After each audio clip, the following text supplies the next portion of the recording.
When the wedding march begins, it is supposed to be a moment of love, promise, and happiness.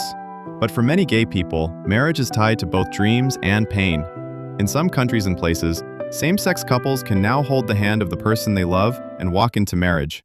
They can say openly, "This is the person I love." But in other parts of the world, many same-sex couples still do not have that right. Their relationships are not recognized by law. Their love is not accepted by their families. And in some places, loving someone of the same sex can still be treated as a crime. It is the same kind of love, but some people can walk toward marriage with applause, while others still have to hide in silence. In many traditional East Asian families, marriage and having children are often seen as one of the most important parts of life. It is not just a personal choice, it is tied to parents' expectations, family continuity, and the eyes of relatives and the wider community. Dong is a gay man trying to build his life in a big city. One day, he suddenly received a phone call from his father. My father said to me on the phone, "Come home soon. We found a girl for you. She has a good personality, and her family background is good too.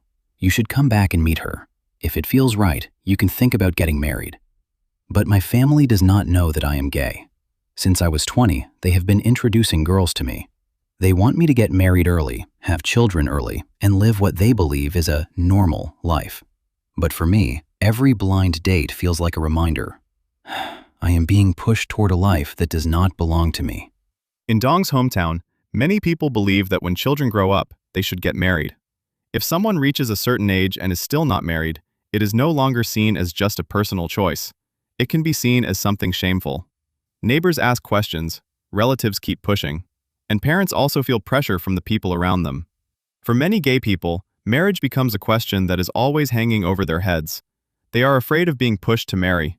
They are afraid of blind dates arranged by their families, and they are afraid of the day when they have to answer their parents directly. Fear, anxiety, and tension can become part of everyday life. It is not that they do not want happiness. They are afraid of being pushed into a life that was never truly theirs. In my hometown, if I do not get married, it feels like I become the sinner of the family. People would think I am not a good son. They would say I failed to do what a son is supposed to do. Neighbors and relatives would keep talking about me. They would say I am not normal. They would say I brought shame to my parents. So for me, marriage has never felt like just a personal choice. It feels like a pressure that is always weighing on me. Facing pressure from family and society, some gay people may see marriage with someone of the opposite sex as their last option. This is especially true when they have not fully understood their own sexuality. At first, marriage may seem like a way to solve everything. If they get married, their parents may feel relieved. If they get married, relatives may stop asking questions. If they get married, they may finally look normal in the eyes of others. But often, this is not the life they truly want. It is a compromise. A choice made to escape pressure, hide their identity, and meet the expectations of the family. I did not know from the beginning that I was gay. Before that, I was like most people. I thought I would marry a woman, have children, and live a simple but happy life. At that time, I even believed that this was what life was supposed to be. But when Dong actually married a woman and lay beside her in the same bed, he realized that things had not become easier. The room was quiet. They were physically close, but emotionally far apart. A quiet sense of awkwardness and discomfort slowly spread between them. For Dong, the real pain began after he entered a heterosexual marriage. When he looked at his wife beside him, he felt uncomfortable. Whenever they tried to become physically closer, he felt a deep sense of rejection, tension, and pain that he could not explain. He wanted to leave the room. He wanted to leave the bed. And sometimes, he wanted to escape the life that had been arranged for him. Every day he lived with pain, guilt, and anxiety. He knew he was hurting her. He also knew that he could not truly become a heterosexual husband. For some gay people, heterosexual marriage is not the beginning of happiness. It can become a long process of hiding and suppressing themselves. From the outside, people may see a wedding, a family, and a so-called normal life. But inside, what they feel may be silence, suffocation, and a pain they cannot easily escape. Jim now lives alone in a small city. He has grown used to living by himself, and he has slowly accepted his identity as a gay man. But before he truly understood and accepted himself, he had once entered a heterosexual marriage. That marriage did not bring him the peace or happiness he had imagined. Instead, it left him living with pressure, pain, and guilt for a long time. Before I fully accepted that I was gay, I also hoped I could marry a woman. At that time, I thought maybe marriage would change me. Maybe my attraction to men would slowly disappear. Maybe I would become a normal straight man. But when we became intimate for the first time, I realized it did not work that way. My body almost rejected it by instinct. I could not truly be present. Even my physical response felt slow and distant. That first time, it felt more like I was forcing myself to do something I thought I was supposed to do. But the second time, I knew I could not keep doing this. Both my body and my mind were resisting it. That was when I began to understand. Marriage did not change me. It only made me see more clearly that I had been running away from my real self. For many straight people, marriage can be an important destination in life. It can be a path towards stability, family, and happiness. But for some gay people, being pushed into a heterosexual marriage can become the beginning of another kind of pain. The problem is not marriage itself. The problem is being forced into a relationship that was never truly theirs. The closer they get to the wedding, the less they feel hope. Instead, they feel fear. At that time, I had only one thought in my mind. I wanted to end this painful marriage as soon as possible. I knew that if we continued, it would be painful for me and unfair to her.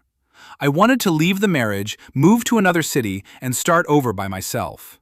Even if I had nothing, even if I had to begin again from zero, I did not want to keep living in that dark and suffocating life. For me, leaving was not about running away. It was the first time I tried to save myself. Jim says his ex-wife was actually a very good person. She was well-educated, capable at work, kind, and caring. In his eyes, she was an excellent woman, and that made his guilt even heavier. He knew he was gay, but he still married her. He felt that he had not only hidden the truth from her, but also taken away the happiness she might have had. If she had never met him, maybe she would have found someone who could truly love her and build a family with her.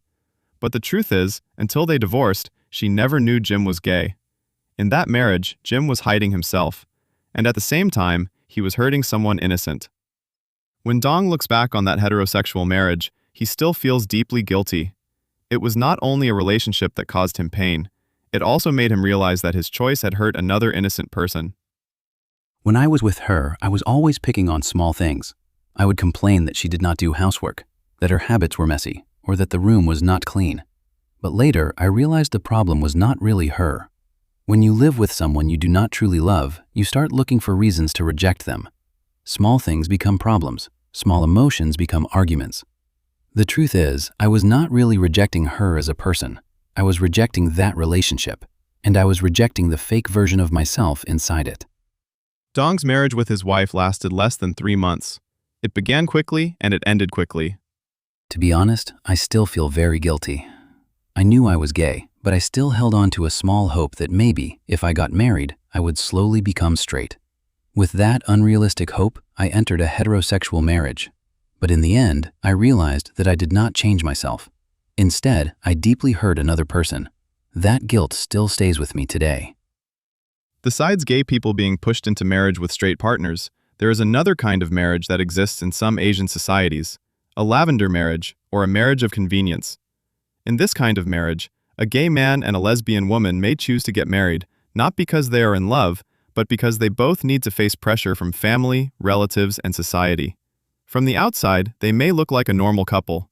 They can avoid some of the gossip from the people around them.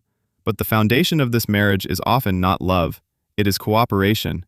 It is an exchange. They are not getting married because they truly want to build a romantic life together. They are getting married because both of them need a normal life in front of the world. In some countries and regions, same-sex couples still do not have the same marriage rights, family recognition, or social benefits as heterosexual couples. So for some LGBTQ people, this kind of marriage becomes a painful but practical choice. I am now married to a lesbian woman. In front of other people, we often have to play the role of husband and wife. We meet our families together. And in front of relatives and friends, we act like a normal married couple. But when we go back home, we live separate lives. We do not sleep together. We have our own rooms. She has her life. I have mine. To other people, we are a married couple. But to us, it feels more like an arrangement and partner. We are both using this marriage to hold back the pressure from our families and society. This kind of marriage is hard to call a truly healthy, intimate relationship. It does not come naturally from love. It is a relationship shaped by family pressure, social expectations, and legal limitations. When same-sex marriage is not recognized, and when same-sex couples cannot receive the same family status, legal protection, or social benefits, many LGBTQ people are forced to look for another way to survive. A lavender marriage becomes one of those painful choices. In many traditional societies, marriage and having children are seen as responsibilities that a person must complete.